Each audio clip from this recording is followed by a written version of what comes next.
오늘 국민연금의 스튜어디십 코드 도입 방안에 대한 공청회가 열렸습니다. 국민연금을 관리-감독하는 보건복지부가 국민연금 기금운용본부 검토를 바탕으로 마련된 스튜어디십 코드 도입 방안과 관련해서 다양한 이해관계자의 의견을 수립하는 자리를 마련한 것인데요. 구체적으로 어떤 이야기들이 오갔는지 송현주 기자에게 들어보도록 하겠습니다. 네, 송 기자, 먼저 스튜어디십 코드 과연 이게 무엇인가라고 궁금해하시는 분들이 상당히 많을 것 같습니다. 이게 어떤 것인지 먼저 설명을 좀 해주시고 또 오늘 자리는 어떻게 마련된지에 대해서 좀 이야기해 주시죠. 네, 스튜어디십 코드란 기관 투자자의 주주권 행사 지침을 말하는데요. 네네. 국민연금이나 자산운용사와 같은 투자자는 큰 집안일을 맡은 집사처럼 고객이 맡긴 돈을 자기 돈처럼 최선을 다해 관리, 운용해야 한다는 모범 규범을 뜻합니다. 네네. 즉 기업의 의사결정에 적극적으로 참여해 주주의 역할을 충실히 수행하고 국민이나 고객에게 투명하게 보고하도록 하는 가이드라인입니다. 특히 오늘 자리는 오늘 26일 국민연금 기금운영위원회에서 도입 안건을 의결하기 위해 전문가들의 의견을 수렴하는 자리로 마련됐습니다. 오늘 공개된 스튜어디십 코드 초안에는 올 하반기부터 의결권 행사 내역을 사전에 공시하는 내용이 담겼습니다. 국내 기관 투자가들이 국민연금의 결정을 참고할 수 있다는 점에서 영향력이 상당할 것으로 보입니다. 스튜어디십 코드 초안과 그리고 로드맵 어떤 방향성으로 좀 나가는지 간단하게 좀 짚어주시죠.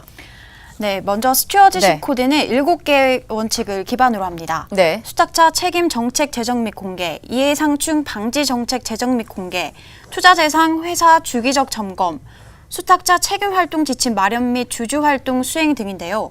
이날 공청회에서 국민연금은 7개 원칙을 준수하고 이행하되 국내 상황에 맞게 조정해 스튜어디십 코드를 도입할 것이라고 설명했습니다.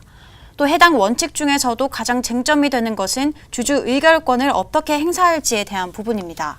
주주권 행사의 범위에 대한 사회적 이견이 있을 뿐 아니라 독립성에 대한 우려도 제기되는 탓입니다.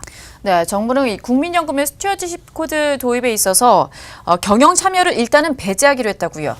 네, 그렇습니다. 재계 등 시장의 우려를 의식해 기업 간섭과 무관한 주주권으로부터 적극적으로 행사하고 경영 참여는 추후 검토하겠다는 방침입니다. 네. 이에 국민연금은 수탁자 책임전문위원회를 구성해 본격 주주활동에 나섭니다.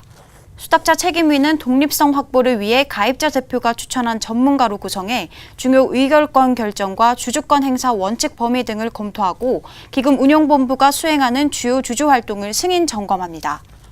또 재계의 연금사회주의 우려를 고려해 오늘 2020년까지 주주권 행사를 점진적, 단계적으로 확대해 나간다는 방침입니다. 하반기부터는 투자 기업의 합리적 배당 정책 수립 요구를 강화합니다. 각계 전문가들의 입장은 현재 어떤 상황입니까? 먼저 이동욱 보건복지부 인구정책실장은 오늘 공청회에서 국민연금의 스튜어디십 코드 도입에 대한 우려들이 기우에 불과하다는 입장을 내놨습니다. 공개된 내용을 바탕으로 해서 시장에서 국민연금 주주활동 후 적정성에 대해 사후적 점검도 가능하기 때문에 일부에서 우려한 것처럼 외부로부터의 독립성이 훼손되어 운용되지는 않을 것입니다. 하지만 여전히 정부가 스튜어디십 코드를 도입하여 기업 경영에 간섭하려 한다는 우려의 목소리도 있습니다. 그러나 이러한 우려를 해소하면서 기금의 장기 수익 제고, 기금 자산 보호라는 본연의 목적을 달성하기 위해 또 스튜어디십 코드가 도입되면 주주가치 훼손 우려 기업과의 문제 해결을 위한 적극적인 대화가 가능해 기금의 장기 수익 제고와 기금 자산 보호가 가능하다며 스튜어디십 코드 관련해 각계 의견을 수렴하고 국민연금 주주권 행사는 점진적이고 단계적으로 추진하겠다고 밝혔는데요. 투명성과 독립성도 강화한다는 목소리입니다. 충분한 의견 수렴을 거쳐서 스튜어디십 코드를 도입한다는 방침이고요. 두 번째, 주주권 행사의 범위는 단계적이고 점진적으로 확대해 나간다는 방침입니다. 그리고 주주권 행사의 방안은 독립적인 방안이 마련될 수 있도록 정영권 연금행동위원장도 주주권 책임과 책임 투자를 분리하겠다고 얘기했는데 사실은 그렇게 하면 실효성이 없어진다면서 재무적인 요소 기업에서 비재무적인 요소로 분리해서 보기 어렵다고 밝혔습니다.